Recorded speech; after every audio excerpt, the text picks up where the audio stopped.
Hey, everybody, and welcome once again to Nose in the Book, a Bible reading commentary with me, your host, Pastor Justin Van Reed. So great to have you with me once again, as today we have 5 more chapters from the Word of God. We have from 2nd Chronicles chapters 22 and 23, from Revelation chapter 10, from Zechariah chapter 6, and from the Gospel of John chapter 9. If you have any questions or comments about today's readings, please feel free to post those in the comments section below. Otherwise, let's jump in here. Ahaziah is the new king in Judah after Jehoram. And we read that he's the youngest son of Jehoram. And the reason he becomes king is because all the older sons of Jehoram have been killed. So Ahaziah, who's 22 years old when he becomes king, reigns just 1 year. And his mother is Athaliah, a granddaughter of King Omri. She's a horrible, evil woman. And so we read that Ahaziah also followed the evil example of Ahab's family, for his mother encouraged him in doing wrong. And so he did what's evil in the Lord's sight, and it says it led him to ruin. Ahaziah joined Joram, son of King Ahab, in Israel, and he battled against Hazael of the Arameans. And since after the battle, it says, verse 7, God had decided this visit would be Ahaziah's downfall when Ahaziah goes to Jezreel to visit Joram. While he was there, Ahaziah went out with Joram to meet Jehu, grandson of Nimshi, whom the Lord had appointed to destroy the dynasty of Ahab. When Jehu was executing judgment, he happened to meet some of Judah's officials, Ahaziah's relatives, and Jehu killed them all. Then Jehu's men searched for Ahaziah. They found him, and they brought him to Jehu, who killed him. And so this is fascinating to read alongside of Kings, because in Kings, remember, you get the perspective from both sides. You get a Judah perspective and you get an Israel perspective. And, so you get a lot more detail about this Jehu and what he's doing. But here in Chronicles, it's only concerned with David's line. It's only concerned with Judah. So in this case, it's only concerned with Ahaziah. And so it just, is explaining things from that angle. But you can get more details from the book of Kings. Because he was the grandson of Jehoshaphat, a man who sought the Lord with all his heart, they give him a decent burial. Athaliah then, the mother of King Ahaziah, she's going to reign here for a while in Judah. Joash,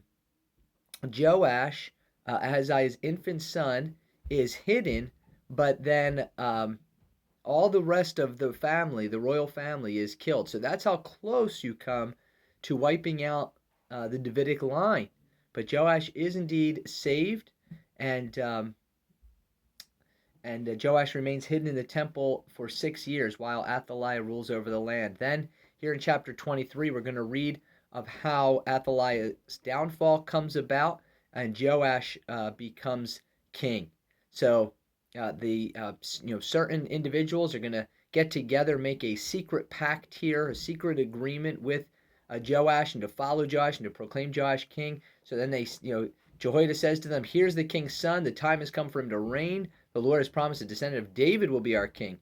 This is what you must do. When the priests and Levites come on duty on the Sabbath, a third of you serve as gatekeepers, a third go over the royal palace, and a third of the foundation gate." So he sets up this whole strategy here to kill anyone who tries to enter the temple and stay with the king wherever he goes. And so ultimately Athaliah is put to death here, and then Joash is going to become king. But really the focus here, as you read it, becomes on Jehoiada, and this is the priest who makes a number of just positive changes here at this point. And it says that all the people of the land rejoiced, and the city was peaceful because Athaliah had been killed. And so Jehoiada brings lots of good to Judah. All right, Revelation chapter 10, and angels here, or we read here that I saw another mighty angel coming down from heaven, and his face like the sun, his feet like pillars of fire. He's got a small scroll that had been opened. He stood with his right foot on the sea, his left foot on the land. He gives a shout like the roar of a lion, and when he shouts, the 7 thunders answered. And he was about to, this is really fascinating, he's about to write what he hears from these thunderous voices, but then a voice from heaven says, shh, keep secret. Do not write it down. What was it? We don't know. God didn't want to give it to us, clearly.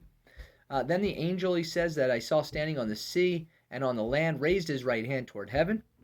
He swore an oath in the name of the one who lives forever and ever, who created the heavens and everything in them, the earth and everything in it, and the sea and everything in it. He said there will be no more delay. When the seventh angel blows his trumpet, God's plan will be fulfilled. So you can see, as the seals, remember, there were 6 seals, and then that 7th seal, when that was broken, it was these 7 trumpets. And now the 7th trumpet is going to blast, and it's going to be these 7 bowls that are going to come. So you've got this like succession. 6, then the 7th is the next 7.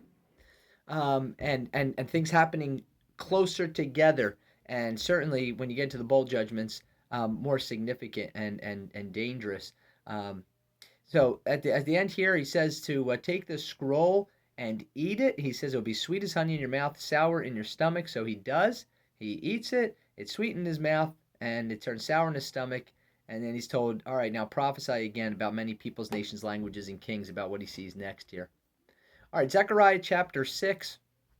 He says, I looked up again. I saw 4 chariots coming from between 2 bronze mountains. The first chariot pulled by red horses, the second by black horses, the third by white horses, the fourth by powerful dappled gray horses. He says, these are the 4 spirits of heaven who stand before the Lord of all the earth. They're going out to do his work. The chariot with black is going north, chariot with white is going west, chariot with dappled gray is going south. You actually see here, it's interesting, parallel here between, the horses here in Zechariah and then the ones in Revelation that we saw a few days ago. It says, then Lord said, look, those who went north have vented the anger of my spirit there in the land of the north. Then I received another message from the Lord that these folks are going to bring gifts of gold and silver from the Jews exiled in Babylon. As soon as they arrive, meet them at the home of Josiah. Accept their gifts, make a crown from the silver and gold, put it on the head of Jeshua, son of Jehozadak, the high priest. And he says, here is the man called the branch. He will branch out from where he is and build the temple of the Lord. Yes, he will build the temple of the Lord, then he will receive royal honor and will rule as king from his throne. He will also serve as priest from his throne. There will be perfect harmony between his 2 roles. So it becomes a picture here, again, another type of the Christ to come, who's also going to have this dual role here. And it says, people will come from distant lands to rebuild the temple of the Lord. And when this happens, you will know that my messages have been from the Lord of heaven's armies. All this will happen if you carefully obey what the Lord your God says. So you get a lot of mix here, and it's hard to go through all this, say, well, some of this is speaking close at hand to the post-exilic period, and then some also it's overlapping with end times and what is yet to come. So it's pretty fascinating to consider that as we read through this. All right, lastly, Gospel of John chapter 9, and one of my favorite chapters in all of Scripture, John chapter 9, where Jesus heals a man born blind. And I just love this chapter because of the layers of discussion that are going on here between physical blindness and spiritual blindness. And so as Jesus physically heals this man born blind, he's going to have this interaction with the Pharisees, and that ultimately is going to lead to the Pharisees being told that they're the spiritually blind ones. And so the way this goes is, this man is healed, and they can't believe it. The leaders, the Pharisees, they can't believe it. So they get his parents, and they say, is this your son? Is this our son? Was he born blind? He was born blind, right? But they say, we don't know how he can see or who healed him. And then they say, ask him. He's old enough to speak for himself. Now they've already done that. They already had that conversation. So for the second time, they call in the man. And they say, God should get the glory for this, right? So be careful what you say, and attributing this to this man Jesus. He says, they say, we know this man Jesus is a sinner, so he cannot have come from him. And the man replies, I don't know whether he is a sinner or not, but I do know this. I was blind, now I can see. And he says, look, you can say whatever you want about Jesus, but here's the reality. I was blind, now I see. What changed? This man came and healed me. They said, how did he heal you? And he says, I told you once, didn't you listen? And then I love this. Do you want to become his disciples too? Is that why you're so interested? You want me to tell the story again because you want to be his disciples? And they say, well, what did he do? How did he heal you? And they, I read that. And they cursed him. And they said, you're his disciple. We're disciples of Moses. And they say, we know God spoke to Moses. We don't know where this man comes from. And this man, right? This is just this blind beggar man who now can see and says, "This is amazing.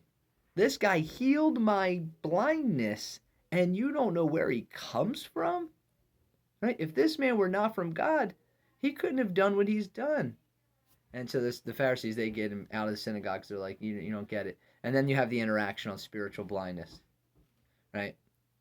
He says, Jesus says, "I entered the world to render judgment, to give sight to the blind, and to show those who think they see that they are blind." And the Pharisees said, "Are you saying we're blind?" And Jesus says, and I love this kind of flipping this, "If you were blind, you wouldn't be guilty, but you remain guilty because you claim you can see." In other words, you have to become blind to be able to see. But because you think you see, then you're not broken over your blindness.